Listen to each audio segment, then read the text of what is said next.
Recuerdo cuando estudié medicina, pues no solamente no se decía que no era necesario, sino que con una dieta variada era suficiente y ojalá fuera así. Y es verdad que hay lugares en el planeta, ¿se me oye bien atrás? ¿Sí? Hay lugares en el planeta que por la calidad de la tierra o por los hábitos alimenticios, pues no tienen necesidad de suplementos.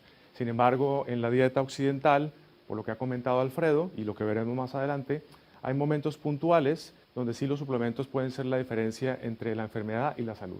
Y también a nivel preventivo. A veces cambiar hábitos es muy difícil, ¿no? Los que hacemos consulta sabemos que lograr que un paciente consuma más verduras, que consuma ecológico, puede ser un reto de mucho tiempo.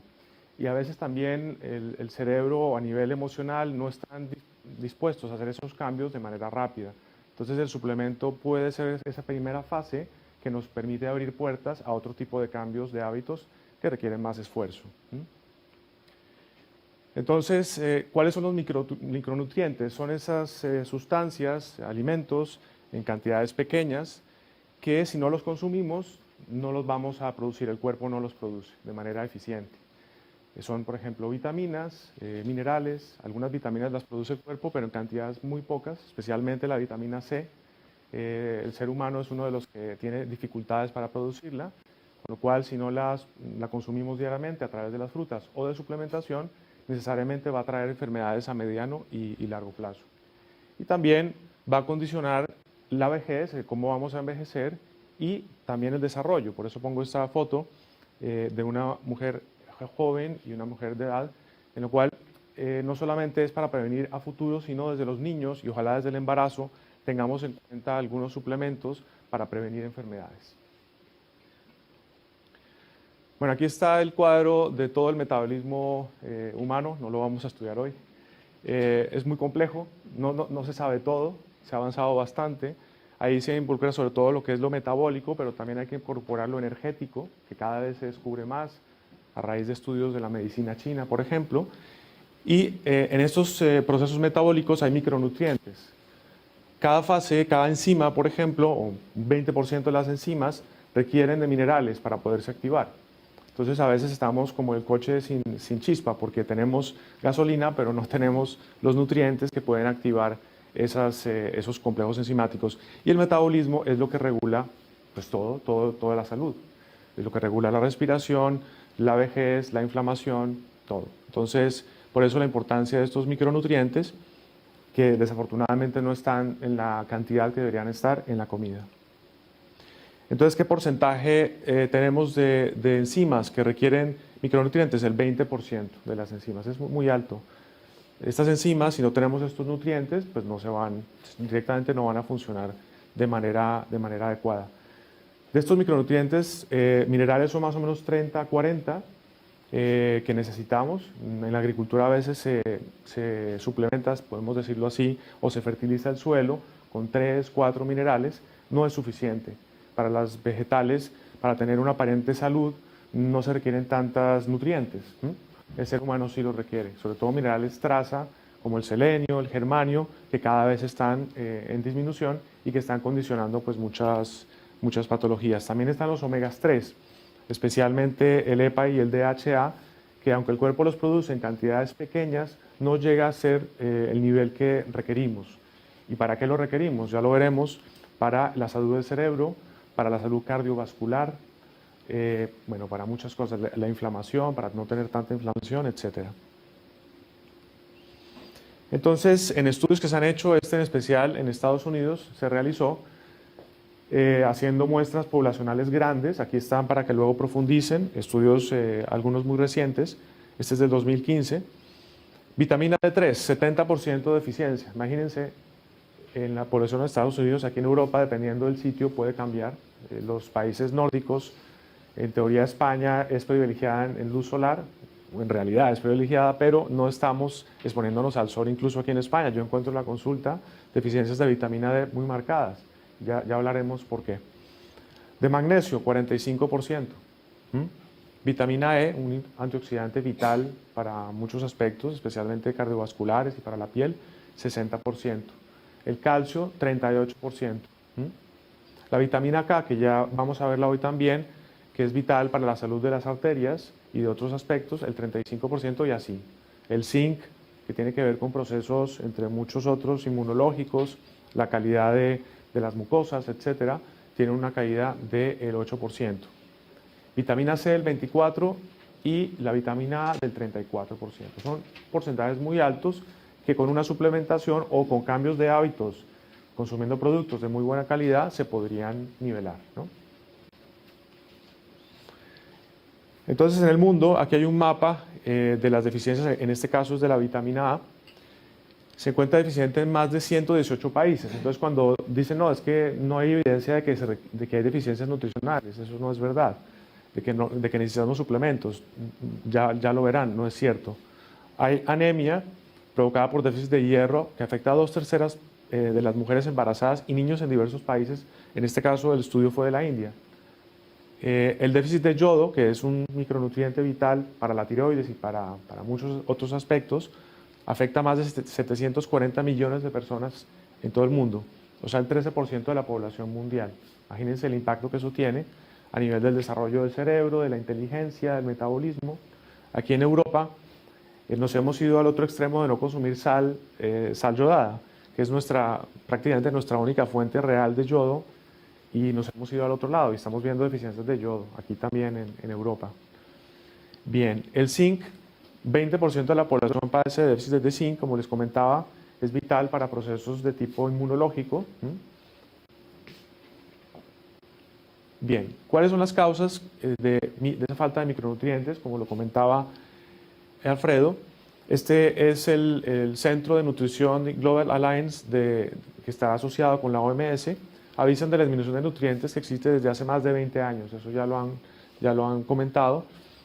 También comenta que aumenta la mortalidad de madres y niños y disminuye el desarrollo cerebral de los niños. Disminución de nutrientes también, así como nos decía Alfredo, de calcio el 62%, depende del estudio, va a variar. De hierro el 34%, ahí este se hizo especialmente mirando el brócoli. Entonces, como ven, la comida ya no tiene lo mismo, ¿no? La patata también, de calcio, un 27%, en fin. Y esta disminución de las proteínas y todo va a ser que es derivada, según concluyen ellos, por el abono, el tipo de fertilizante, los antifungios, o sea, los antimicrobianos que se aplican en la tierra, los fitoquímicos y también cómo estamos manipulando los alimentos, cómo los estamos almacenando, se están recolectando los frutos verdes y luego se guardan. Cuando están congelados también empiezan a perder gran parte de su vitalidad, entonces hay varios factores que hay que tener en cuenta. Bien, entonces el tema de la cocción a nivel de cómo se preparan condiciona también esta nutrición. Hablábamos en otra charla del pan. El pan antes se hacía de una manera artesanal, se dejaba con la levadura pues 24 horas mínimo y eso permitía que hubiera una predigestión. Hoy día prácticamente es difícil conseguir ese tipo de alimentos. También la cocción condiciona diferentes aspectos. Por ejemplo, en este se vio que al hervir la remolacha aumenta los carotenoides, pero disminuye los polifenoles. Entonces, dependiendo cómo se cocine, vamos a tener más o menos nutrientes de los alimentos. Pero desde luego que nos está faltando sobre todo la comida cruda, ¿no? Y lo verde. En este estudio de zinc resulta que en Egipto, lógicamente, se lleva cultivando más de 5.000 años. La falta de zinc en las tierras ha desencadenado en la población más enanismo. Esto, cuando se ha podido suplementar, se ha visto que ha mejorado bastante. Entonces, la tierra donde estás cultivando condiciona muchas de las patologías. Existe un aumento de riesgo de isquemias cardíacas en regiones donde el magnesio y el selenio es deficiente, incluso en el mismo país. En este estudio, en Serbia, se miró el contenido de selenio en el suelo y se pudo documentar que las zonas donde tenían menos selenio tenían más cáncer de varios sitios, ¿no? En Polonia, en los sitios donde tienen menos magnesio, hay más muertes por cáncer digestivo o respiratorio, que puede llegar hasta el 67% la diferencia, ¿no? Y en Estados Unidos también, los departamentos o condados que tienen poco selenio, aumenta el cáncer también de recto, de colon, de próstata, en fin. Y también en Lancet hay un estudio del 2012, se vio que suplementando, por ejemplo, con selenio a 200 microgramos, se disminuía en un porcentaje altísimo la incidencia de cáncer. Entonces, la evidencia es cuestión de buscarla. Ya en concreto, con la vitamina D, por ejemplo, la suplementación de calcio y vitamina D disminuye el riesgo de padecer cáncer de mama. Este estudio se hizo en el hospital de Harvard. Para que un estudio se publique, primero tiene que hacerse una propuesta, eso se pasa a un comité y si es una revista de prestigio científica, se aprueba o no, dependiendo de cómo se hace el estudio. Entonces, como ven, esto no se publicó en cualquier sitio ni se realizó en cualquier lado, sino en Harvard. Este es del 2007, para que lo puedan mirar. Bien, aquí más evidencias.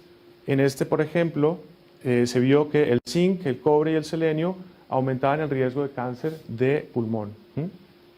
En este otro, publicado en el Journal of Nutrition, en el 2005, lo que estudió en la Sociedad Británica es cómo cambiaba la calidad de vida de los británicos cuando consumían suplementos. Y se miraron varios patrones de sueño, de datos, por ejemplo, de la tensión arterial, etcétera, y la percepción de bienestar, ¿no? Y se vio que evidentemente había una diferencia significativa.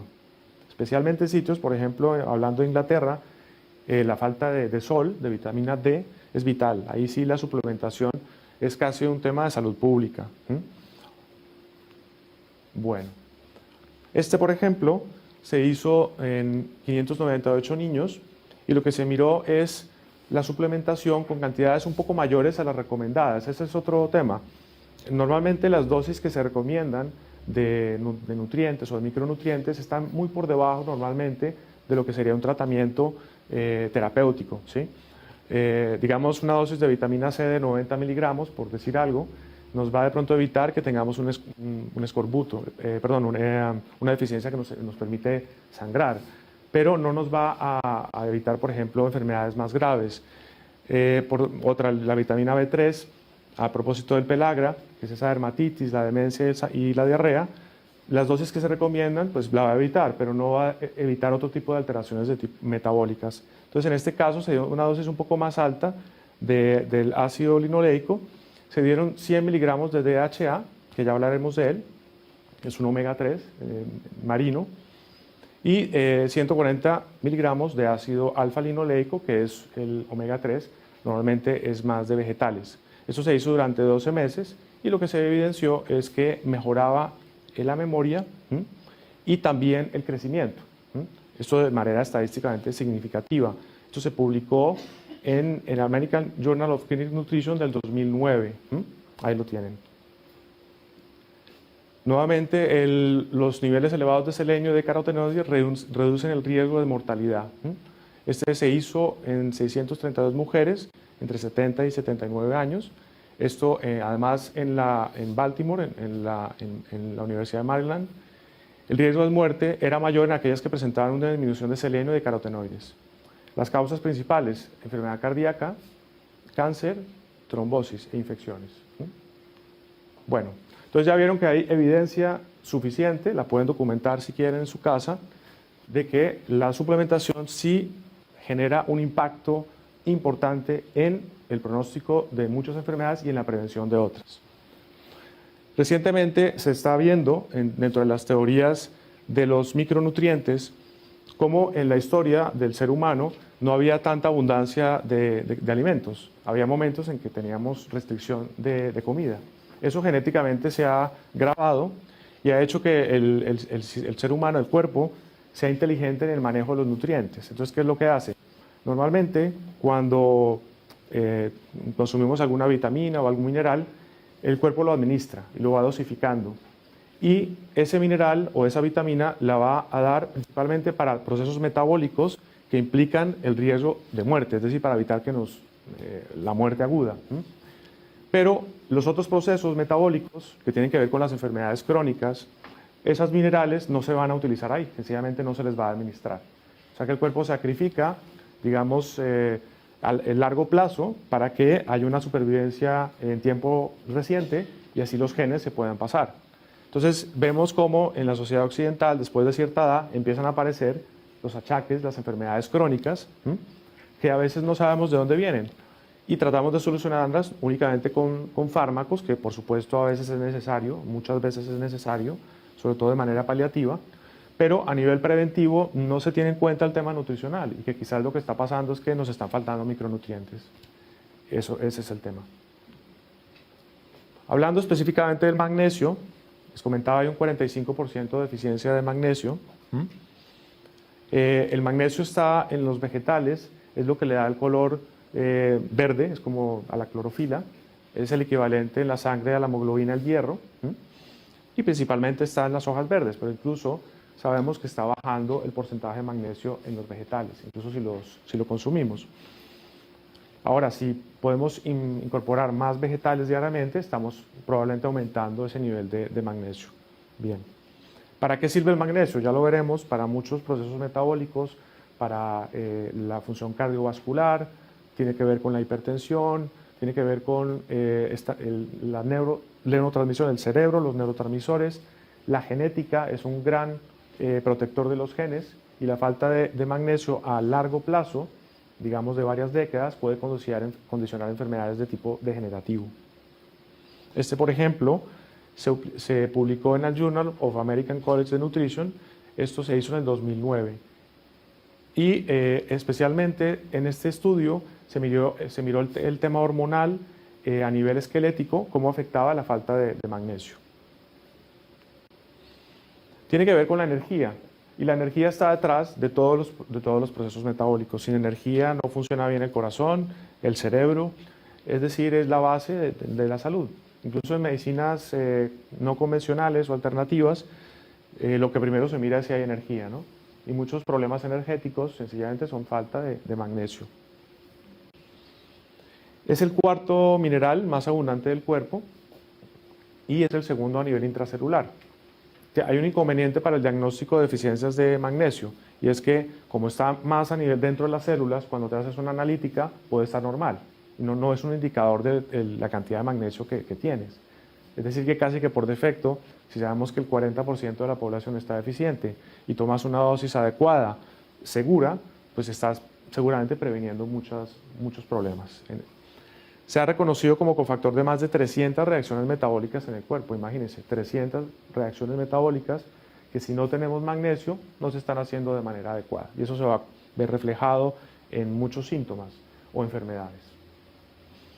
Bien, ¿qué causa la deficiencia de magnesio? Ya lo hemos dicho, la falta de consumo de vegetales de hoja verde, la falta de minerales que tienen esos frutos y también el exceso de otros macronutrientes, especialmente el azúcar. Cuando consumimos mucho azúcar, el cuerpo tiene que tratar de equilibrar esa dosis de comida vacía y eso también agota el magnesio que tenemos disponible. El estrés también es otro factor. Y la mala absorción intestinal. A veces no es lo que comemos, lo que nos está, la falta de nutrientes que nos administramos a nivel oral, no es la causa del problema, sino que no los estamos absorbiendo por problemas de tipo intestinal de mala absorción. Hay muchísima mala absorción en la consulta, intestinos permeables por varios factores. Uno es el trigo, el tipo de trigo que estamos consumiendo y otros más que ya comentaremos. Y también en estudios se ha visto la disminución significativa de la incidencia de ictus, o sea, de derrames cerebrales por isquemia cerebral. Esto está documentado. Bien. Aquí, por ejemplo, este es un metaanálisis que se hizo en la American Journal of Clinical Nutrition del 2012 y se vio cómo el magnesio suplementado diario disminuía el riesgo de infarto cerebral. Ahí lo tienen para que lo puedan revisar. Bien. Tiene que ver con el ATP. Si no tenemos magnesio, no hay ATP. Si no hay ATP, no tenemos energía. Con la acción del músculo cardíaco. La contracción del músculo depende del magnesio y otros minerales, pero sobre todo la relajación a nivel de las arterias está condicionada por el magnesio. La formación adecuada de los huesos. A veces pensamos en el calcio solamente y resulta que el magnesio puede ser incluso más importante a la hora de la salud ósea. También las funciones apropiadas del intestino. Y en algunas investigaciones se ha visto que puede ayudar a regular el azúcar también. Entonces, por ejemplo, en la parte de reparación del ADN, sabemos que está involucrado en algunos procesos metabólicos que reparan los daños genéticos que se producen por el metabolismo diario, el hecho de respirar va a producir daño de superóxidos, sobre todo a nivel del ADN. Entonces el magnesio se requiere para esas enzimas. Entonces hay un daño de tipo genético y el magnesio con estas otras enzimas va a repararlo. Si tenemos magnesio disminuido o no tenemos magnesio, entonces esos daños no se van a reparar y pueden condicionar alteraciones genéticas que en un largo o mediano plazo pueden incluso traer enfermedades degenerativas, ¿no? Es un factor, obviamente hay muchos más, ¿no? Tipos de magnesio. Los minerales, en general, no se absorben muy bien si no están unidos a otras sustancias. Es lo que se llama quelar, los minerales, para que se puedan absorber a nivel intestinal. Si no se quelan o no se adiciona a otro tipo de sustancia, pues sencillamente producen diarrea o siguen derecho. De los dos que mejor se absorben es el bisglicinato de magnesio y el citrato de magnesio. Pero hay más. El cloruro de magnesio tiene un efecto un pelín laxante y dependiendo de lo que busquemos podemos suplementar uno u otro. Pero en general, si queremos mejorar el magnesio a nivel de las arterias, etcétera, tendríamos que mirar en principio estos dos. Las dosis, esto está regulado por la agencia de EFSA, en Europa, es la que se encarga de dar esos valores adecuados de suplementos, es la European Food Safety Authority de 2015. En este se colocaron unos niveles adecuados de magnesio, 350 miligramos en hombres y 300 en mujeres, 1 a 3 miligramos, de 1 a 3 años, personas de 1 a 3 años, 170 miligramos al día, en niños de 10 a 18 años, 300 miligramos, y en lactantes de 7 a 11 meses, 80 miligramos. En principio, un lactante, si la madre está consumiendo una nutrición adecuada y si necesita suplementos y los está tomando, no tendría necesidad. Y las dosis tope van a variar dependiendo del país. Por ejemplo, en Inglaterra, la dosis permitida o la dosis recomendada, vamos a decirlo, es de 400 miligramos. En Noruega, 350. En Eslovenia, 600. Parece que no hay un criterio todavía muy claro en algunos minerales, en otros sí se sabe que hay una ventana muy rígida de toxicidad o de deficiencia, ¿no? En terapias ortomoleculares, donde se utilizan dosis adecuadas o terapéuticas de nutrientes y vitaminas, suelen ser más altas. Por ejemplo, se puede llegar hasta 1000 miligramos de magnesio y se tolera bastante bien. Bien. Vamos a hablar ahora de la vitamina K. Hay un 35% de deficiencia de esta vitamina. Está especialmente en las verduras de hoja verde, es la que permite también la fotosíntesis, por eso es abundante en las verduras. Y la K2, sobre todo en los fermentados, en este caso es el natto, que es un fermentado de soja japonés, pero el intestino también produce la K2. Sobre todo la K2 tiene que ver con procesos de tipo de coagulación y también de retirar el exceso de calcio que puede estar en las arterias. Es el que permite que el calcio se ubique en los sitios donde debe estar. Bien, de estudios, por ejemplo, y dosis, aquí los tienen. No hay mucha claridad todavía, hay un rango bastante amplio en la vitamina K. Como verán, pues, por ejemplo, en las mujeres lactantes o embarazadas se habla de 70 microgramos de vitamina K2 y va variando según la edad.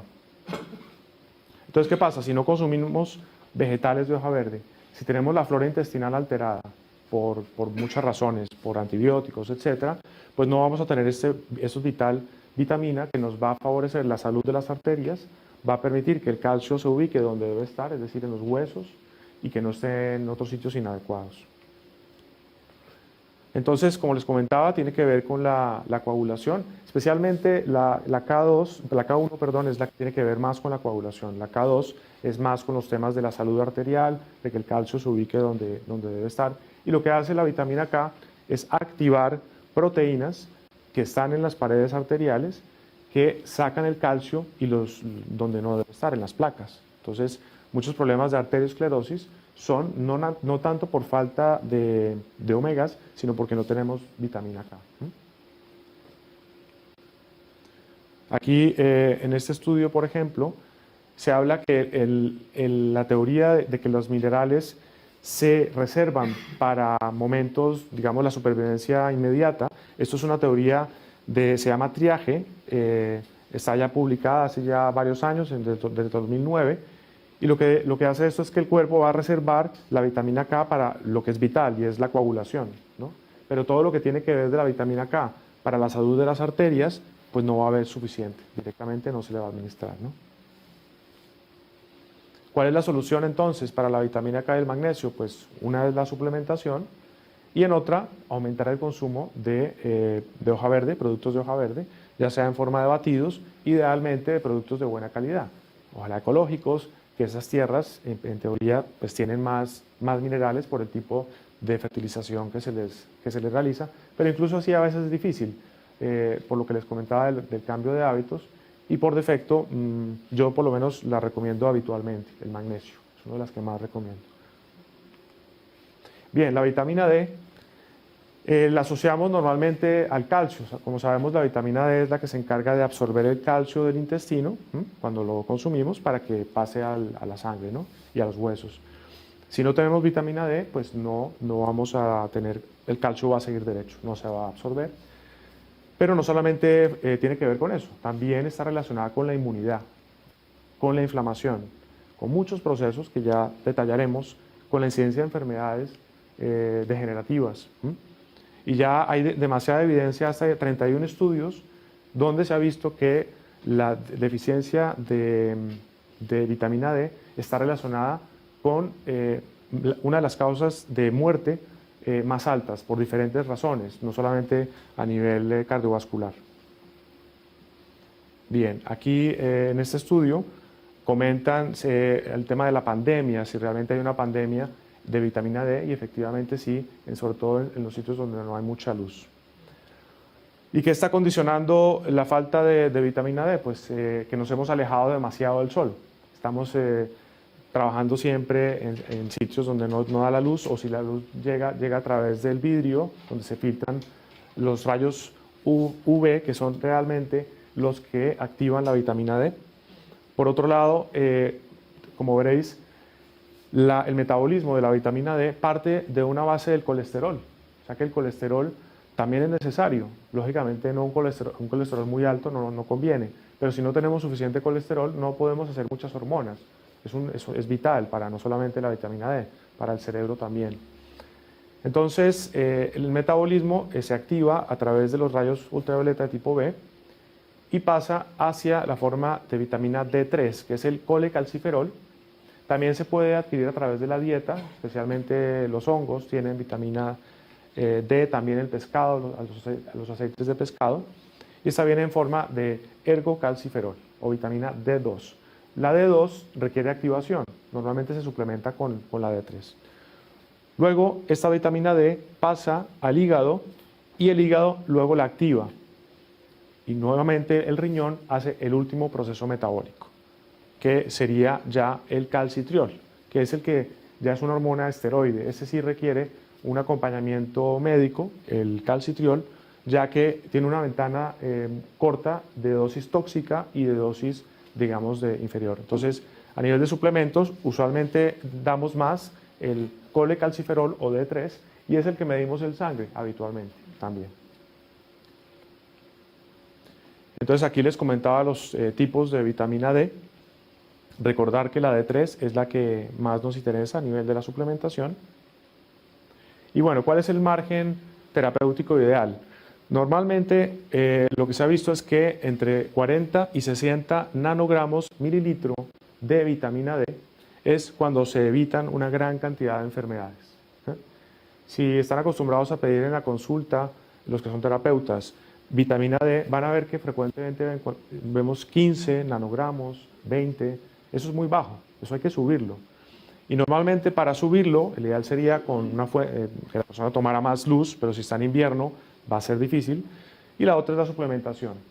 ¿Con qué cantidad? O sea, en los estudios se ha visto que por cada 1000 unidades internacionales de vitamina D3 se suben 5 nanogramos mililitro el valor en sangre, o sea, muy poco.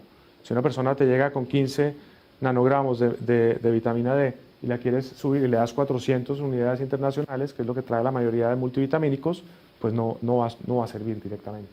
Entonces hay que dar dosis más altas. Para empezar, normalmente en la consulta doy 2.000 unidades internacionales, es una dosis segura para prácticamente todo el mundo y se va viendo. Hay que ser analíticas, ¿no? Idealmente en los pacientes, y deberían pedir analíticas en sus médicos de cabecera para que les midan la vitamina D3 y se van a sorprender. Y van a ver que eso puede ser la causa de temas intestinales, emocionales, etcétera, etcétera. Bien, aquí está la documentación científica para que la puedan revisar en sus apuntes. En esta, por ejemplo, de 2014, la vitamina D es una causa de riesgo de muerte de muchas enfermedades. Eso fue un metaanálisis observacional, que además fue randomizado, bien hecho, entonces, francamente no entendemos cómo esto ya a nivel público no se está publicitando más, a nivel incluso del médico de cabecera. Bueno, la vitamina D tiene que ver con 1000 genes. Los genes son esa parte del ADN que va a codificar para proteínas que tienen que ver con procesos metabólicos, nuevamente. Entonces, el 5% de estos genes están modulados por la vitamina D. Si no tenemos vitamina D, esos genes están parados y lo que hacen es activar y desactivar genes, ¿sí? Entonces, esa regulación es vital, especialmente para también evitar procesos degenerativos. Aquí también tienen otro estudio para que lo puedan, en este, por ejemplo, se vio la influencia de la vitamina D y el genoma, ¿no? Cómo se expresa. Bien. Bueno, aquí no voy a entrar en detalles. Saber que la vitamina D tiene que ver con la paratormona. Hay un nivel entre la paratormona y la vitamina D. A veces, si en una analítica la paratormona es la que, si te hace falta calcio en la sangre, esa hormona lo saca del hueso para que pueda haber calcio en la sangre. Es muy importante el calcio en la sangre porque regula procesos de contracción cardíaca, etcétera. Si no hay calcio, pues puede haber una arritmia o si hay mucho calcio. Entonces, a veces problemas de paratormona tienen que ver con falta de vitamina D3, ¿no? También tiene que ver con el fósforo. Entonces, en una analítica, si ves un fósforo alterado, si ves la paratormona alta o muy baja, hay que pensar en que hay un problema con la vitamina D, y ahí habrá que diagnosticarla. Y también hay mucho polimorfismo genético de personas que tienen ya alteraciones genéticas que impiden que produzcan vitamina D o la metabolicen de una manera adecuada. Incluso hay mapas genéticos que se están haciendo para que las personas puedan saber si están en ese grupo. Y especialmente ese grupo tiene que suplementarse a dosis más altas. Pero bueno, con una analítica de vitamina D3 en sangre sería suficiente. A nivel celular, intracelular, en el núcleo, la vitamina D también regula los telómeros. Los telómeros tienen que ver con la longevidad. Son los que controlan cuánto vive una célula y cuándo también debe morir, ¿no? Entonces, dependemos de eso también. Procesos de vejez prematura o también de alteraciones de tipo degenerativo podrían tener que ver con la D3. Fíjense que requiere también zinc. Vemos como ahí siempre es como una sinfonía. No solo requerimos un mineral, se requieren siempre varios en los procesos. Bien, los efectos de la vitamina D en el cerebro, por ejemplo, y en el intestino. La vitamina D actúa en unos receptores muy importantes que son los TPH1 y TPH2, que son los que metabolizan el triptófano para producir serotonina. Recordar, la serotonina es ese neurotransmisor que modula las emociones y muchos otros aspectos. La serotonina también se produce en el intestino, pero la que se produce en el intestino no pasa al cerebro, se produce de manera independiente. Entonces, esta vitamina D a nivel intestinal o periférico va a activar estos receptores TPH1 y ¿qué va a hacer la serotonina? Va a regular lo que es el tono vascular, la motilidad intestinal y la inmunomodulación. Es decir, el sistema inmune está regulado también en parte o de manera indirecta por la vitamina D. ¿Por qué razón? Porque si no tenemos vitamina D, esta inmunomodulación no se va a dar de manera adecuada. Y a nivel del cerebro, si no tenemos vitamina D, TPH2 que va a pasar el triptófano a serotonina en el cerebro, pues vamos a tener depresión, agresión, problemas de impulsividad, lo vemos hoy día incluso en los niños, ansiedad, incluso se ha relacionado con otro tipo de enfermedades psiquiátricas. Entonces fíjense, la depresión en los países del norte, en Suecia, en Suiza, el índice de suicidio es muy alto y se postula que este puede ser uno de los factores también. De hecho, ellos ya se están suplementando hace mucho tiempo. Acción de la vitamina D3 en receptores TPH1 y TPH2, eso ya lo comentamos.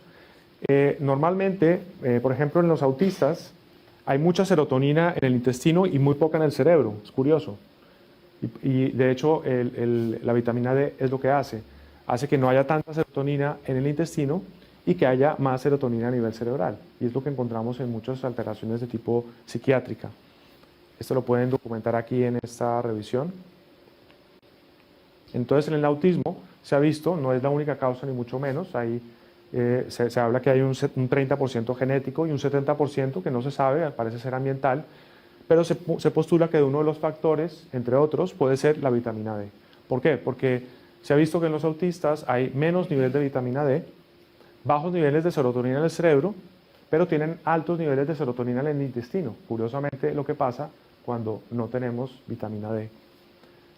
También es sobre todo en hombres, el autismo no es tan frecuente en mujeres. Resulta que los estrógenos a nivel cerebral sí pueden activar el triptófano para que produzca serotonina. Es como un factor protector. Y eso explicaría por qué hay más autismo en mujeres, perdón, en hombres y no tanto en mujeres. También se ha visto que hay anticuerpos en la sangre de la madre contra el cerebro del bebé, es decir, en el embarazo vital la vitamina D, porque el feto requiere de esa vitamina D de la madre, y si no lo tiene la madre, el feto tampoco. Y su inmunidad va a hacer que de pronto, y de hecho se ha visto, genere la madre anticuerpos contra el cerebro de ese feto, de ese niño. Entonces, imagínense a nivel preventivo, en el curso vamos a tener a una persona, una doctora, que nos va a hablar de la parte del embarazo, la importancia que tiene la vitamina D. También el doctor Chover, mucho de lo que les ha hablado, es un referente mundial de nutrición ortomolecular, nos va a comentar este tipo de estudios. Aquí ven en este gráfico el autismo y la cantidad de vitamina D, qué es lo que ha pasado. Entonces, vemos que la incidencia del autismo ha aumentado hasta un 600%. Obviamente tiene que ver en parte porque hay más conciencia, también se está diagnosticando más porque se busca más, pero no todo se puede explicar por eso. Eso por un lado. Y a nivel inverso hay una deficiencia de vitamina D, casi que el cuadro es similar. Ha bajado la vitamina D y ha aumentado el autismo en casi igual proporción. Seguramente no es el único factor, hay muchos más, pero puede ser uno de los que podríamos controlar, por lo menos, ¿no? De los que no son genéticos. Y esto nuevamente documentado, lo tienen aquí para que lo revisen luego. Bien, en este metabolismo del triptófano, recordar es el aminoácido del cual se produce luego la serotonina y otro tipo de neurotransmisores, pues requiere también de hierro. Nuevamente tenemos esa correlación. En el embarazo, nuevamente, la serotonina tiene una acción de tipo neuromodulador o neuroconstructor. Si no hay serotonina, esas neuronas en el desarrollo no saben a dónde deben diferenciarse, entonces se producen cerebros que no son normales, digámoslo así. Con lo cual, nuevamente, vital medir, por lo menos en las embarazadas, el nivel de vitamina D en sangre, es muy fácil. Y si está bajo, hay que reponerlo. Entonces, autoinmunidad. Vemos en la consulta muchos procesos de autoinmunes, es decir, el sistema inmune que se ataca a sí mismo, especialmente a nivel intestinal, y eso conlleva muchos problemas. Entonces, vitamina D baja hace que la TPH1 intestinal, es decir, la enzima que, como hablábamos, produce la serotonina en el intestino, se aumente. Y eso lleva a que haya más serotonina intestinal, que tampoco queremos eso. Esa serotonina no pasa al cerebro. O sea, que no es porque se produzca más en el intestino, tenemos más en el cerebro. No pasa la barrera hematoencefálica. Esa disminución de células T, eso también conlleva el aumento de serotonina a que las células T o inmunológicas reguladoras empiecen a bajar. Y también las reguladoras en la placenta. Entonces, probablemente muchos problemas de pérdidas tienen que ver con eso, con que sencillamente el sistema inmune no está regulado y está produciendo ataques a la placenta y al feto. Entonces, prevención, muy sencillo, medirlo en sangre y suplementarlo en dosis adecuadas. Aquí, por ejemplo, en esta publicación de la Journal of Maternal and Fetal, bueno, ahí lo tienen. En esta, el estatus de vitamina D se ha visto correlacionado con embarazos que tienen complicaciones. O sea, si está bajo, hay más complicaciones en el embarazo. Y el nivel de micronutrientes en el embarazo se puede predecir también el futuro de la salud del feto. Ahora, una relación entre la vitamina D y los omegas 3. Hay una sinergia entre ellos. Se ha visto que cuando está deficiente la vitamina D y los omegas 3, hay aumento de enfermedades de tipo inatención, bipolar, incluso esquizofrenia, problemas de impulsos. Se ha visto que se aumenta. Esto también publicado.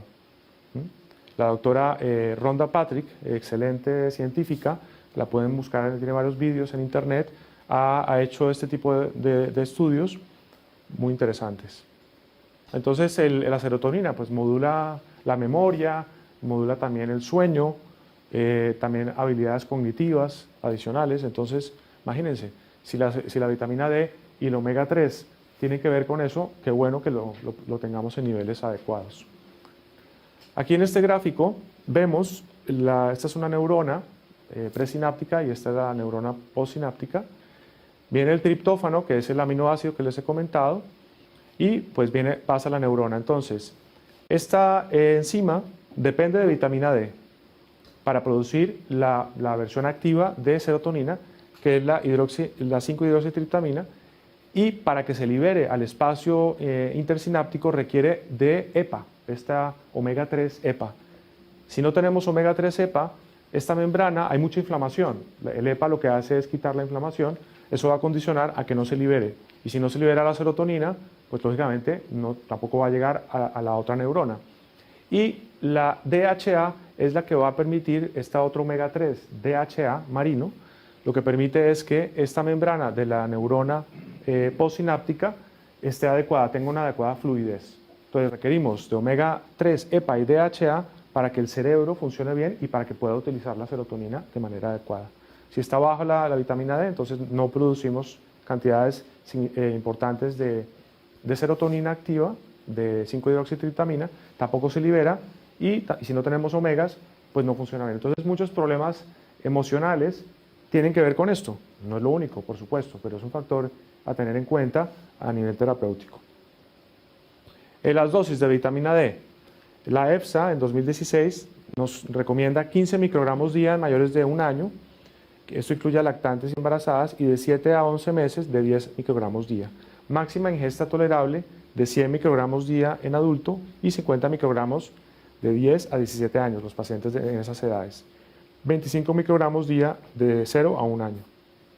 El equivalente es que 1 microgramo son 40 unidades internacionales. Entonces la mnemotecnia es que la dosis tope son 4.000 unidades internacionales. Ese es el tope que podemos dar de vitamina D3. No de calcitriol. Recordemos, el calcitriol es la hormona esteroidea realmente, la última que se hace, y normalmente es química. Yo utilizo personalmente 2.000 unidades de manera preventiva y lo asocio con la vitamina K2. Es importante esas dos, porque si tenemos mucha vitamina D3, estamos absorbiendo mucho calcio, pero nos falta K2, entonces ese calcio se puede depositar en sitios inadecuados. Entonces es bueno suplementarse con las dos, con la vitamina D y la vitamina K. De omegas 3, hay también omegas 3 vegetales, por supuesto. El ácido alfa-linoleico, que es el que está en las semillas, está en el lino, pero no tiene las ventajas de los estudios. Se han hecho sobre todo con el EPA y el DHA, que solo es marino. También está en las yemas, y son de gallinas felices, ¿no?, que comen de todo. Bueno, pero principalmente es de origen marino, ¿no? El krill es una fuente interesantísima de omegas 3, además tiene fosfolípidos, tiene una absorción fantástica. De pronto para dosis más terapéuticas requerimos otro tipo de omegas, pero tiene varias ventajas: muy poco contenido de metales pesados, es un crustáceo diminuto, es de lo que se alimentan las ballenas, y tiene, bueno, sobre todo una muy buena biodisponibilidad, se absorbe bastante bien. Bien, entonces, como argumentos, el veganismo, claro, si no consumes ni huevo, ni consumes lácteos, ninguna proteína animal, pero estás consumiendo omegas 3 de este tipo, no estás teniendo los omegas EPA y DHA. Y eso es grave para el desarrollo sobre todo el niño, y en el embarazo. Sí hay omegas EPA y DHA en el aceite de algas, se consiguen hoy día afortunadamente y será una opción de suplementación para los veganos. No los ovo-lacto-vegetarianos porque consumen huevo y en el huevo tenemos estas omegas y en el queso también están. Entonces el ovo-lacto-vegetariano en principio no tendría ese tipo de deficiencias. Bien, en el embarazo nuevamente se ha podido corroborar que mejora el neurodesarrollo en las madres que se suplementan con omega 3, apoya las funciones del aprendizaje, apoya el desarrollo de la inteligencia. Se ha hecho estudios de coeficiente intelectual en esas madres que se suplementan y luego esos niños y dan mejores resultados, ¿no? También en DHA y la atención, sobre todo el DHA, es el que se ha estudiado a nivel cerebral para la salud del ojo y también para la salud del cerebro. Es el más abundante, el DHA en el cerebro. El EPA es más de tipo cardiovascular, más antiinflamatorio.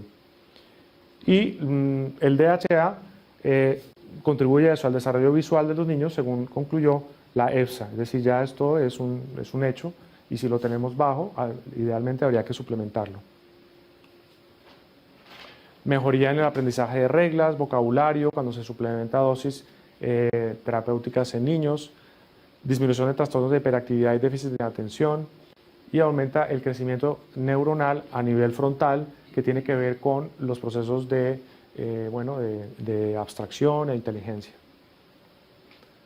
A nivel de prevención de enfermedad coronaria, sobre todo se han hecho estudios en los pacientes que han tenido infartos y se suplementan con dosis normalmente de 2 gramos, son dosis más altas de omega 3 marino, de pescado, y la evidencia es que disminuye bastante la mortalidad, ¿no? Especialmente en esos pacientes que ya han tenido infartos, por ejemplo. También disminuye el deterioro cognitivo, ¿no? Hoy tenemos el Alzheimer, que es una epidemia, y demencias también más precoces, es un factor de tipo preventivo. Ya les había dicho, disminuye la incidencia de muerte por cualquier causa, los omega 3. También están relacionados con los telómeros, o sea, con la longevidad. Disminuye el envejecimiento del cerebro y lo que es la inflamación, sobre todo el componente EPA. Aumenta la HDL, que es la que se asocia como el lípido saludable, y disminuye los triglicéridos, pero en ese caso sí hay que dar dosis más altas de omegas. ¿Cuáles son las dosis de omegas 3? Dosis tope de DHA y EPA, se está hablando de 5 gramos al día, es una dosis muy alta, normalmente nunca se da eso. Si solamente se da EPA, la dosis sería de 1.8 gramos, el límite superior, y si fuera DHA sería de 1290. Normalmente se suplementa con 1000 unidades, en algunos casos mucho más, pero es muy segura. Bien, en Lancet, en este estudio, se recomendó 1 gramo al día de omega 3 de pescado. Este es un estudio un poco antiguo, pero sigue teniendo vigencia, para evitar problemas de miocardio.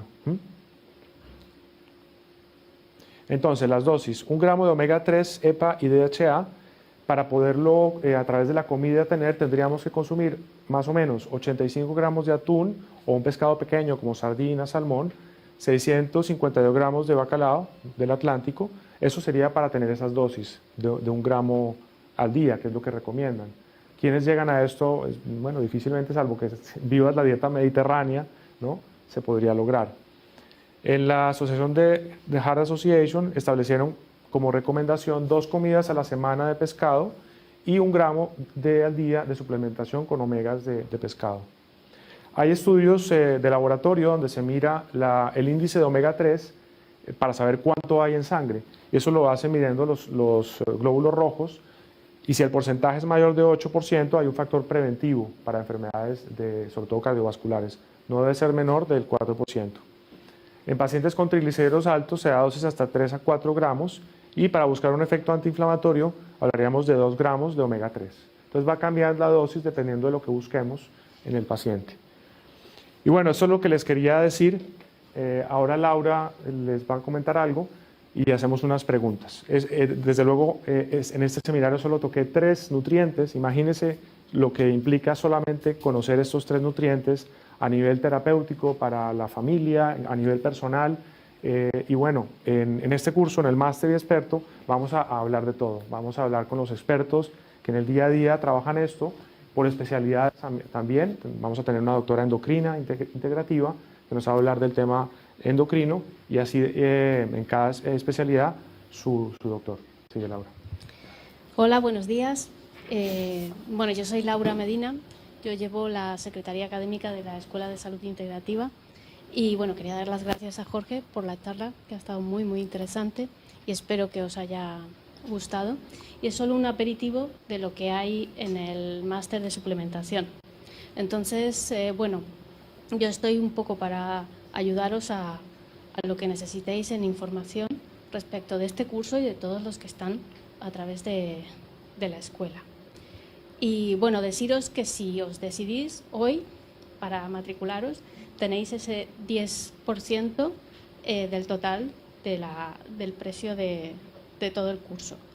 Entonces, deberíais rellenarme la solicitud que está incluida en el programa y bueno, si lo tenéis clarísimo, dármela ahora y si no, enviarla por correo electrónico. Y si queréis preguntar algo, pues estáis a tiempo ahora y también después. Muchas gracias, Laura. Bueno, ahora sí, preguntas con relación a este tema que hemos tratado hoy. Sí, si les pasemos el micrófono.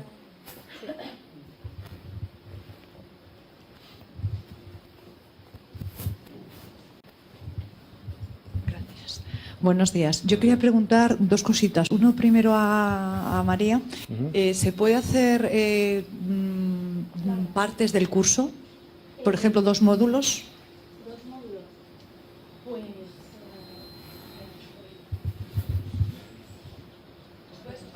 Vale, pues entonces perfecto. Luego te lo pregunto después. Vale. Entonces sí, para el doctor.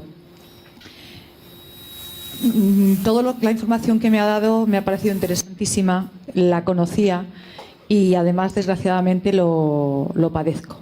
Yo me hacen análisis desde que era muy joven de vitamina D y siempre me falta.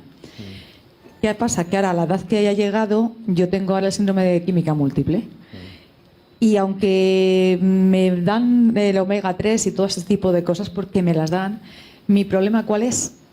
Que no acabamos de dar con la cantidad. O sea, soy tan hipersensible que es que no lo puedo tomar.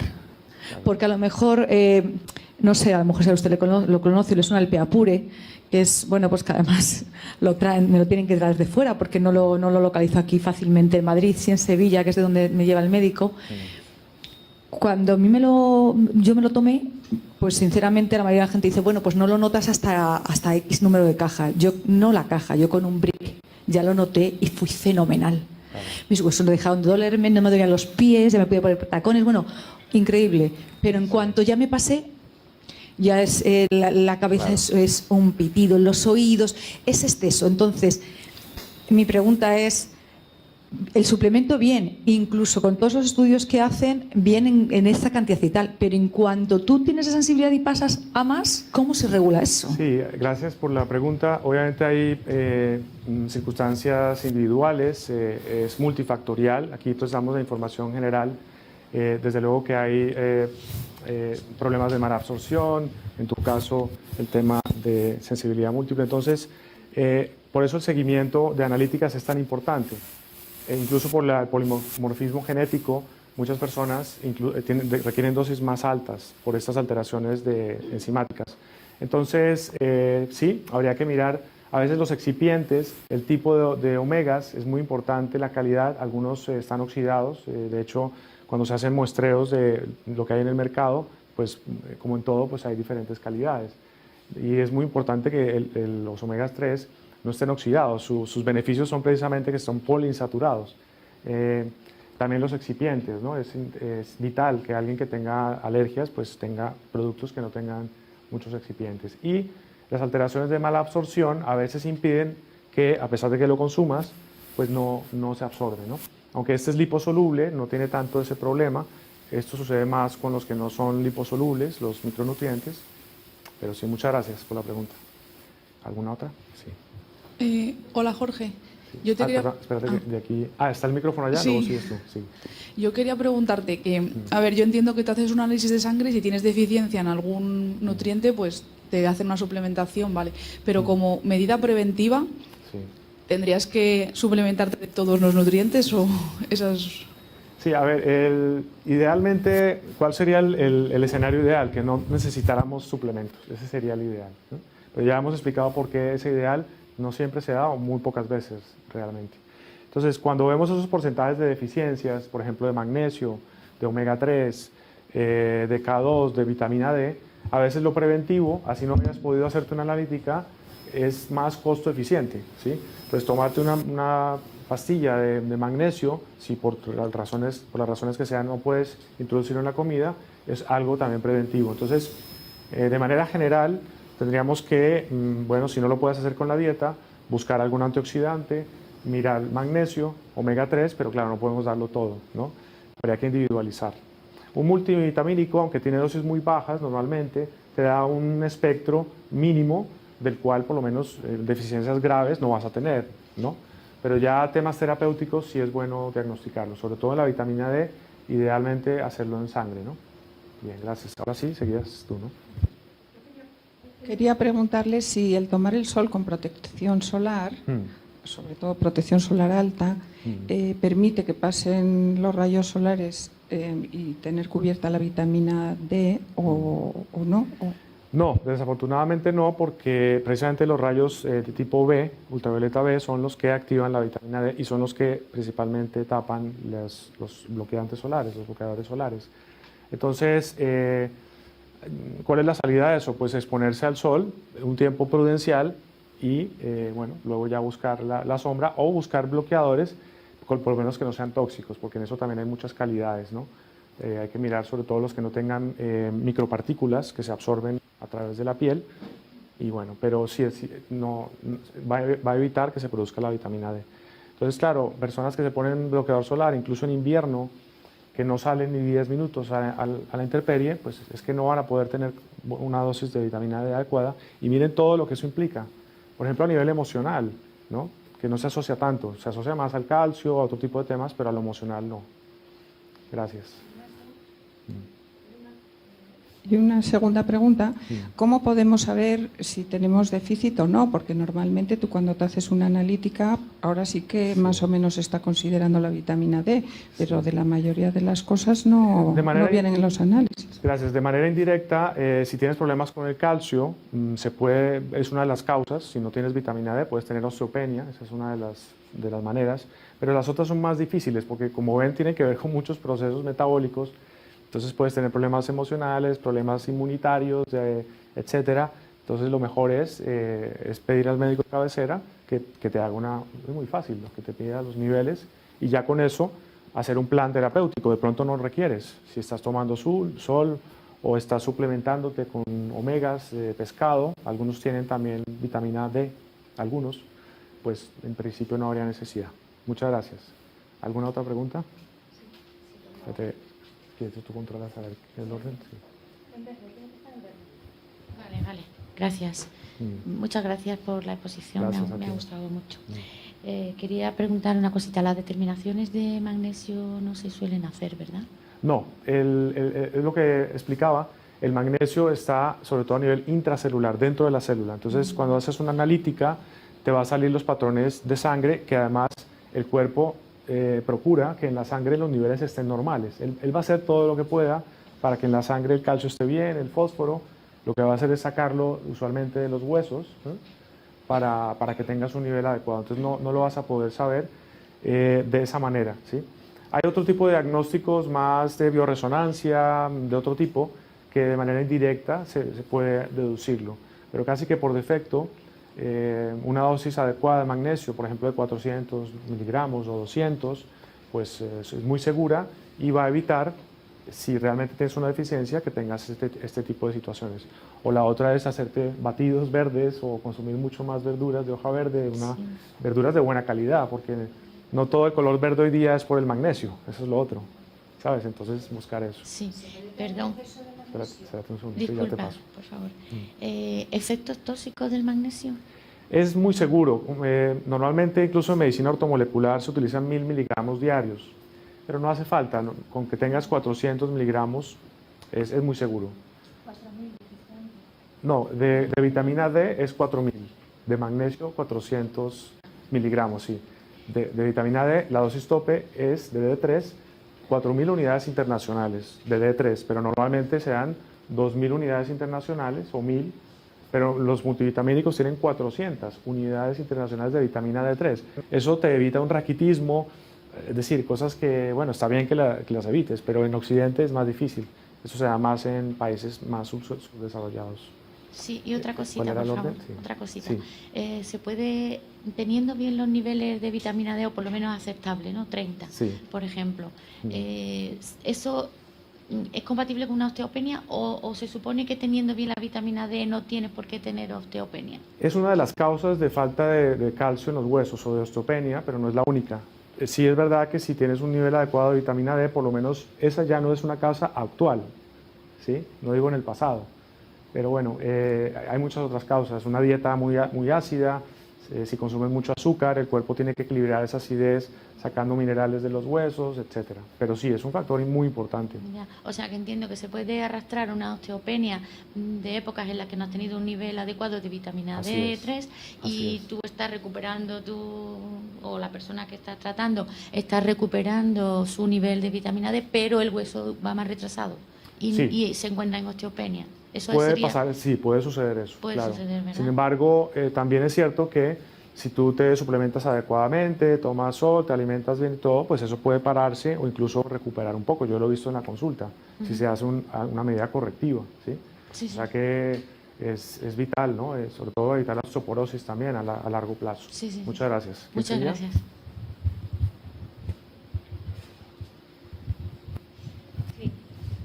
Yo quería preguntar si, a ver, es bueno suplementarse, pero hay que, porque falta en los nutrientes realmente en lo que tomamos, pero siempre hay que descansar. Es bueno estar suplementada permanentemente de todo. Gracias por la pregunta.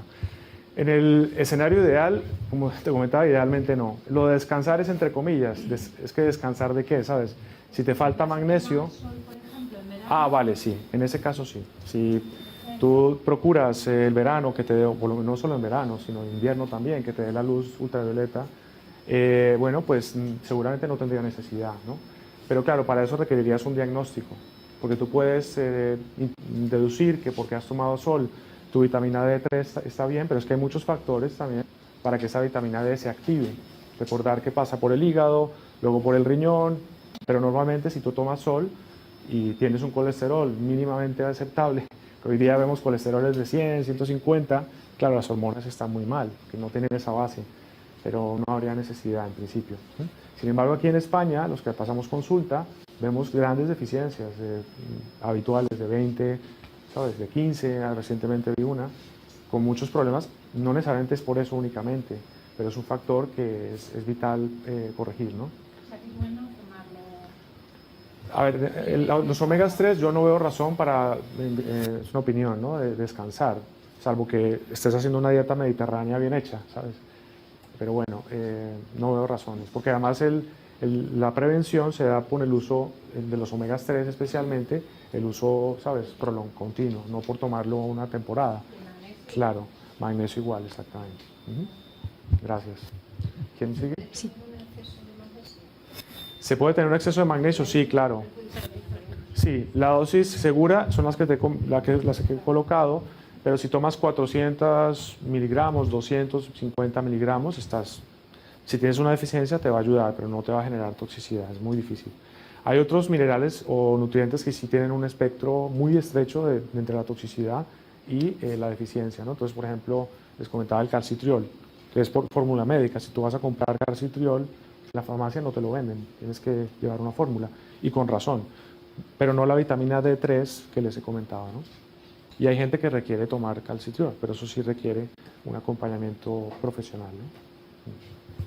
Hola. Los omega 3 te dicen que como fuente principal los pescados azules, Sí. pero hay fuentes que no se ponen de acuerdo entre que cuando cocinas el pescado azul Sí. pierde ese aporte de omega 3. Sí, a ver, con la cocina de alta temperatura es verdad que se saturan muchos de esos omegas, ¿sí? Pero bueno, yo ahí entro ya son detalles, ¿no? Desde luego hay que comer pescado y si puede ser no tan cocinado mejor, pero entre no comerlo o no comerlo porque no lo puedo hacer de manera perfecta, yo prefiero esa opción. Los japoneses lo comen crudo, por ejemplo, ¿no? Además, fuera de eso, con el alga, el sushi, que bueno, si es un buen pescado, es un buen alga, pues imagínense. Por eso también la incidencia de infartos en los japoneses es muy baja, ¿no? Esa es una de las razones. Pero sí. Y la controversia, los EPA y DHA son de origen animal o en algas. Entonces, ese sí es un argumento fuerte para recomendar, sobre todo los veganos o lacto-vegetarianos que están un poco deficientes de algunos nutrientes, ¿no? Y no cocinar tanto el pescado entonces. Sí, dejar idealmente. un poquito... Sí, igual que con las verduras, si tú cocinas demasiado un brócoli, pues va a perder gran parte. Sí. ¿Y el aceite de cártamo? El aceite de... A ver, todos los aceites por defecto, vegetales y no vegetales, ninguno hay que recalentarlo y ninguno es saludable refinado, ninguno, ni siquiera el de oliva, ¿eh?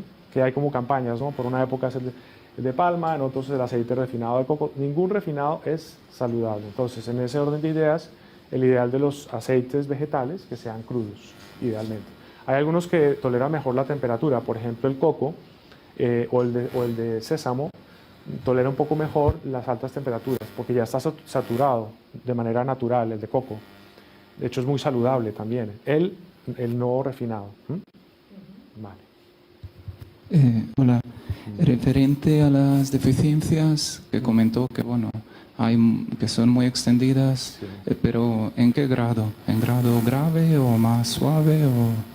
A ver, no, hoy día, salvo que estés en un país muy pobre, tercermundista, no son deficiencias que traen la muerte aguda, pero todavía hay sitios donde sigue siendo el pelagra, existe todavía el escorbuto, ¿sí? A nivel histórico, cuando miras la historia de la nutrición, pues eran muy frecuentes estas enfermedades y no se sabía por qué pasaban. Se pensaba que era algo infeccioso hasta que se logró identificar que eran deficiencias de nutrientes. Entonces, hoy día en la calle no ves eso, pero ves la mayoría de gente con microdeficiencias subclínicas de micronutrientes que pasan desapercibidas por lo que les comentaba de esta hipótesis del triaje, y es que el cuerpo pues, coge los nutrientes básicos para la supervivencia y los otros nutrientes para temas degenerativos, etcétera, no tienen para eso. Entonces, hay una aparente salud, pero también hay una sensación de falta de energía. Cuando tú suplementas a alguien, por ejemplo, con una dosis adecuada de minerales, te lo van a decir, oye, ¿qué pasa? Que ahora tengo más vitalidad, más energía, porque se está activando muchos de procesos que estaban parados por un tema de supervivencia. Y eso no lo sabes pues porque no te haces analíticas o porque no se divulga. Por eso este tipo de charlas, para que haya más conciencia de esto, ¿no? Claro, porque precisamente no se sabe, ¿no? Vamos, si una persona típica no se hace analítica nunca... Mucha gente nunca lo sabe y su problema base no siempre son la falta de nutrientes. También hay que decir que la salud es, como dice la medicina integrativa, son muchos factores emocionales, ambientales, de toxicidad, pero la falta de nutrientes es un factor importantísimo para la salud. Y hay gente que no lo sabe, por supuesto. Y es difícil tener una salud óptima si te faltan ciertos nutrientes. Es que ese es como el programa genético que tenemos. El sistema no se ha acostumbrado todavía a tener menos nutrientes para tener igual salud. No los necesita, ¿no? Y otra cosa referente a la serotonina, sí. En el intestino, en el cerebro, ¿eso sí. Se mide también de algún modo? Hay algunos exámenes más especializados, pero no de manera rutinaria. Normalmente de manera clínica se puede diagnosticar a veces que hay más serotonina de la que debe haber. Por ejemplo, cuando se inician los antidepresivos, en las primeras fases puede haber síntomas digestivos que son por aumento de serotonina, ¿sí? A nivel intestinal también, que luego van pasando, luego se van regulando, pero no se hace de manera rutinaria, no. Esto que te he comentado, no hay una analítica que tú digas, necesito que me mires la serotonina en el intestino, no se hace, es más de investigación. Sí. ¿Y cuándo sabemos qué pasa la serotonina en el intestino y cuándo pasa al cerebro? Eso ya lo han investigado, básicamente es un tema de la barrera hematocefálica, en la que se produce en el intestino no es viable para el cerebro la tiene que producir por ese otro tipo de enzimas. Entonces por eso les comentaba en autismo y en otras enfermedades de tipo cognitivo, existe eso, problemas digestivos, ¿eh? también de flora intestinal también, que también producen sustancias y también producen serotonina, y no se ha encontrado la causa, ¿sí? Hasta ahora se está investigando que puede tener que ver con la vitamina D, también con la flora que has heredado incluso desde el nacimiento, los antibióticos, los pesticidas que también matan bacterias a nivel intestinal, etcétera, etcétera, ¿no? Pero por lo menos este es un factor, el de la vitamina D3, fácil de diagnosticar y de corregir, no los genéticos, esos ya son más difíciles. El orden allá. Hola, no sé si se me... Sí, Hola, gracias claro. por todo. No, aquí. Quería hacer una pregunta que a lo mejor está fuera hasta de lugar, pero ¿alguna de estas vitaminas, o bien de las de hoy, o bien de las que conocemos, logra entrar en la célula para restaurar la mitocondria? Sí, gracias. Bueno, la vitamina D es una de ellas. Ella a nivel intracelular tiene receptores. Precisamente por eso actúa en lo que hablábamos, los telómeros, las vitaminas A también tienen esa función. La coenzima Q10 también actúa a nivel mitocondrial. Hay muchas a nivel intracelular. Y hoy se habla de la epigenética, son esos factores externos, ambientales, que modulan los genes. Uno de ellos es la nutrición, otros también la toxicidad. Y antes se pensaba que eran procesos muy largos, de muchas generaciones. No es así. Se puede hacer incluso en una sola generación cambios genéticos por epigenéticos, por temas de tipo ambiental. No sé si te respondí, ¿sí? Vale, gracias. Sí. Sigue. Bueno, me gusta el público que no, normalmente uno termina una charla y es sábado, o sea que los veo motivados. No me ha quedado claro el tema de la relación de la vitamina D con el colesterol. Entonces, Sí. ¿es bueno tener más colesterol para que se tenga vitamina D? ¿O colesterol bueno o colesterol malo? Gracias. Sí, el tema del colesterol daría para otra charla, pero voy a hacerte un resumen. A ver, el colesterol es parte necesaria de la nutrición. El colesterol es la base de todas las membranas celulares. El cerebro, gran parte, depende del colesterol. Las hormonas del colesterol también dependen.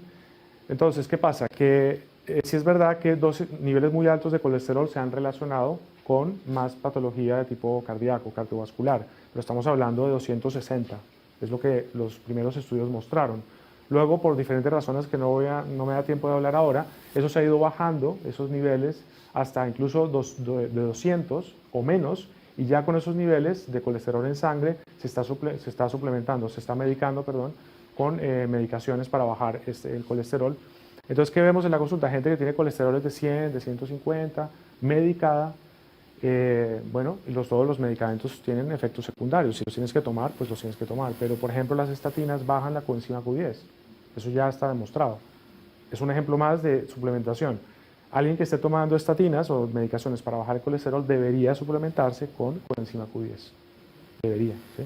Entonces, para responderte, sí, se requiere colesterol. Esa es la base. Ya luego viene el metabolismo, que va a producir la vitamina D utilizando la luz solar y todo lo que hemos hablado. Hay niveles de el colesterol LDL, sería el malo, entre comillas, ¿no? Eso también es de tarea para otra charla, pero el colesterol que se oxida, ese es el que va luego a producir alteraciones a nivel arterial. Y hoy se piensa que los problemas cardiovasculares son más por la inflamación y por deficiencias de estos nutrientes que por el hecho de tener el colesterol alto. Eso es para otra charla, por ejemplo, hablar. En cardiología, el doctor Sergio Mejía, él es un médico cardiólogo integrativo, referente en España, nos va a hablar de todo eso y de cómo en su terapia ayuda también a quelar metales pesados que están involucrados en este tipo de patologías. Hola, buenos días. En primer lugar, darte la enhorabuena, me ha encantado la conferencia. Yo soy Sara, soy médico también de familia y pediatría y me dedico a la pediatría sobre todo. Y cada vez me doy cuenta que en la población infantil y pediátrica están muy sobrealimentados en calorías vacías, pero mucho déficit. Yo suelo pedir, cuando tengo que pedir alguna analítica, pido vitamina D y la mayoría tienen la vitamina D baja. Aunque ahora estamos en época de verano, que se supone que en el verano te expones al sol, pero claro, está el factor de protección 50+, está esa controversia, ¿no? Entonces, mi pregunta es, Yo creo que cada vez tenemos que enfocarnos a la micronutrición en la medicina y que la mayoría de las enfermedades hoy en día se pueden prevenir alimentándote bien, básicamente. Y mi duda y mi consulta es vitaminas sintéticas, químicas versus vitaminas naturales, orgánicas. ¿Qué diferencia hay entre ambas? Muchas gracias. Muchas gracias, doctora. Me alegra que hayas venido, especialmente por el impacto que tiene este conocimiento a nivel de los pacientes que ves y de promoción de la salud. Estoy totalmente de acuerdo en lo que acabas de comentar. Entonces, la primera parte, sí es verdad que el miedo al sol ha producido, especialmente con la vitamina D, esta epidemia en los niños, y ya hemos visto en lo que les he mostrado que esto es nuevo, esto todavía no está en libros, eso es lo otro, y no se enseña normalmente en medicina a este nivel, desafortunadamente. Entonces, sí, en parte tiene que ver con eso, con la falta de exposición al sol, las cremas de protección de 50 que no tienen ningún sentido, por sobre todo la toxicidad adicional que se agrega para tener esa protección. Y el tema de las vitaminas sintéticas sí tiene mucho que ver, porque se han salido algunos estudios con vitaminas sintéticas, especialmente la vitamina E y de la vitamina A, que cuando se evalúan no son saludables, de hecho producen más patología. Y esos estudios luego se han mostrado, como que son pocos, se han mostrado para, digamos, decir que las vitaminas son peligrosas o que no se deben utilizar, desafortunadamente. Entonces los detalles son importantes, sobre todo con algunas vitaminas, como los omegas, las vitaminas liposolubles, con los minerales no tanto, pero sí con otras es vital que sean idealmente orgánicas. Algunas empresas procuran tener fuentes de vitaminas no artificiales, pero bueno, sí, es muy importante eso.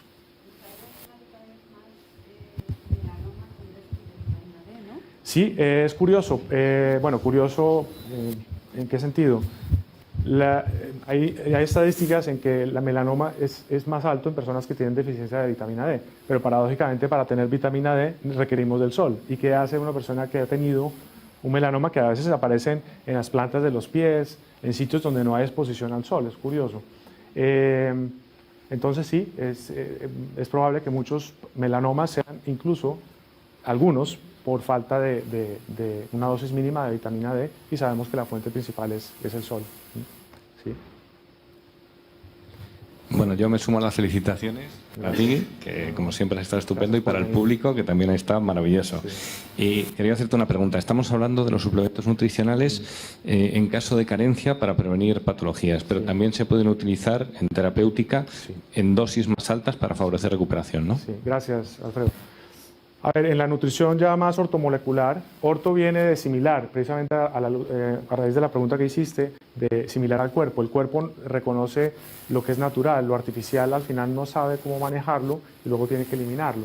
Entonces, la vitamina C, por ejemplo, es un ejemplo de dosis terapéuticas altas, especialmente para enfermedades degenerativas como el cáncer, a dosis incluso los estadounidenses lo están utilizando a 100 gramos diarios, dosis intravenosas durante todo el día, pero se pueden dar dosis menores, muy seguras, de 20, 30 gramos. Eso sí, con cierta supervisión, porque hay algunas circunstancias donde sí hay que tener cuidado, pero normalmente es muy bien tolerado, con efectos fantásticos. Lo otro es que la nutrición intravenosa de vitaminas, porque el intestino está muy alterado, es a veces un respiro para el sistema de tener un shock terapéutico que le permita volver a arrancar. Y lo describen los pacientes, como tú le pones un complejo B, vitamina C a dosis altas, y luego hay una sensación de vitalidad que se refleja en mejoría de ciertas patologías. Sí. Sí. Las dosis, como les comentaba, están muy por debajo de lo que deberían darse de vitaminas en algunas, sobre todo. Entonces, para tener efectos terapéuticos hay que irnos más alto y siguen siendo seguras.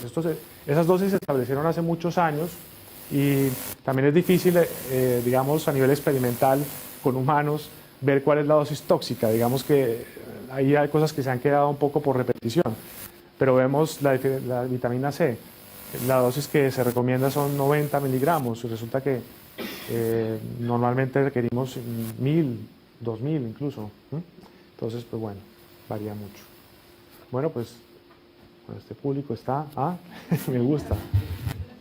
Así es la dinámica del curso, va a ser así, va a ser poca teoría. Hoy hemos tenido bastante teoría, pero el curso va a ser sobre todo preguntas, ponemos casos clínicos y la idea es que sea dinámico. Sí, la educación ya magistral, donde el docente dice todo, eso ya está pasando de moda. Sigue. Referente a la dieta vegana, bueno, comentó que omega 3 puede faltar, Sí. pero todo lo demás, en principio, un vegano tiene de sobra, ¿no? A ver, esa es la teoría. Lo que pasa es que en lo que luego se ve en el mediano y largo plazo es que pueden tener algunas deficiencias. ¿De cuál? Hierro, a veces de vitamina B12. Ahí la suplementación sí es vital. El veganismo es reciente. El ovo-lacto vegetarianismo no es reciente, lógicamente, y es incluso muy saludable si se hace bien. Pero el veganismo sí no tenemos demasiada experiencia de veganas embarazadas con hijos veganos que tienen luego hijos. Eso no se ha visto. Y el componente epigenético, hablamos de los nutrientes, cómo puede afectar. Entonces hay controversia. Desde luego que si eres vegano, tu fuente de DHA y EPA, salvo que te suplementes con algas, o sea, aceite de algas, va a ser bajo. Y ya sabemos las implicaciones que eso tiene. Ser vegano durante tiempos cortos mejora la salud, porque claro, te quitas mucha toxicidad de algunos nutrientes y la persona lo siente, pero ya luego en el mediano y largo plazo pueden haber temas emocionales, como que algo falta. Y muchos al final, eso es la experiencia que tengo, incluso de los pioneros del veganismo, uno de ellos, David Wolf, en Estados Unidos, fue uno de los primeros crudiveganos. Hoy día está retractándose, no retractándose, pero por lo menos ya dice, miren, de vez en cuando un poco de pescado viene bien, como que ya, o de lácteo, ¿no? Eso sí de muy buena calidad, pero ya como que hay ya no se mantienen. Pero bueno, es respetable, por supuesto. Sí. Bueno, yo creo que muchas gracias. Gracias por venir. Gracias.